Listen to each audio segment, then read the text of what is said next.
ზუგდიდის მოსწავლე ახალგაზრდობის სასახლეში მეგრული ფოლკლორის საღამო გაიმართა. ღონისძიებაში ზუგდიდის, ფოთის, სენაკის, წალენჯიხის, აბაშისა და ხობის სალოტბარო სკოლების მოსწავლეები მონაწილეობდნენ. კონცერტზე ქართული ტრადიციული საგალობლები და საარქივო ჩანაწერებიდან აღდგენილი მეგრული ფოლკლორული ნიმუშები შესრულდა. აღსანიშნავია, რომ ღონისძიებას წინ უძღოდა რამდენიმე დღიანი სამზადისი ანაკლიაში. სალოტბარო სკოლის მოსწავლეებს შეხვდა ფოლკლორისტი. ფოლკლორის სახელმწიფო ცენტრის ზეპირსიტყვიერების მიმართულების ხელმძღვანელი ეთერ თათარაიძე და მათ ზეპირსიტყვიერების მნიშვნელობაზე ესაუბრა. ზუგდიდის მოსწავლე ახალგაზრდობის სასახლეში გამართულ კონცერტში 200-მდე მოსწავლე მონაწილეობდა. მაყურებლის წინაშე ღონისძიების მონაწილეები 2 საათიანი მრავალფეროვანი პროგრამით წარდგნენ. სიმღერები მოსწავლეებმა ლოტბარებთან ერთად წარმოადგინეს. ღონისძიება ზუგდიდში საქართველოს კულტურის სამინისტროსა და სამეგრელოს რეგიონის მუნიციპალიტეტების მხარდაჭერითა და ფოლკლორის სახელმწიფო ცენტრის ორგანიზებით გაიმართა. ჩვენ სამედრის განმავლობაში ბავშვებთან ერთად გავატარეთ ანაკლიაში, სადაც ჰქონდა ძალიან ისეთი ნაყოფიერი შემოქმედებითი ურთიერთობა ბავშვებთან.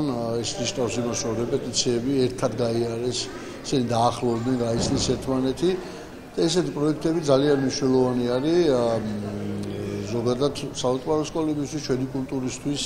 ძალიან გამიხარდა, რომ ჩვენ და მიხარია, რომ სამეგრელოში გვაქვს ძალიან ბევრი სალოტბარო სკოლა და ეს ბავშვები ერთმანეთთან მეგობრობენ და ერთმანეთს თავიანთ გამოცდილებას უზიარებენ. არაჩვეულებრივი ლოტბარები, არაჩვეულებრივი მასწავლებლები, რომლებიც თქვათ ამეცადინებენ ამ ბავშვებს და ეს ძალიან დიდ შედეგს მოიტანს ზოგადად ქართული კულტურისთვის, ქართული მრავალხმიანობისთვის და პირველ რიგში ამ შემთხვევაში მინდა ვთქვა, რომ ძალიან წარდგება მეგრულ მრავალხმიანობას. ყველაფერი ითქვა და ყველაფერი ნათელი გახდა.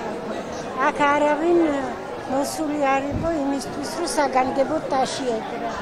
ყველაფერი ბავშვებმა მარტო რეპეტიციის შემდეგ აქ იმდენი რამე დაემატა. აი ამ წუთებშიც. ეს არის უნიჭიერესი კუთხე. ამას ჩემი არც საუბარი მინდა და მართლა ძალიან საიმედო ბავშვები და საიმედოა ჩვენი ქვეყანა იმ მხრივ, რომ აი ეს არ უნდა გავანებოთ. ფოლკლორის მიმართ ყურადღება არ უნდა მოვადგინოთ არც ერთს. შევასრულეთ რამდენიმე სიმღერა, 3 სიმღერა, ერთი საგალობელი, მეგრული მაყრული, შაირია ბებია და ბაბუაზე, მეგრული მრავალჟანრი, რომელიც ჩვენმა სალოტბარო სკოლამ აღადგინა ძალიან ძველი ჩანაწერიდან და მე მგონი ჩვენ გარდა ჯერ არავის არ მომღერია სცენაზე.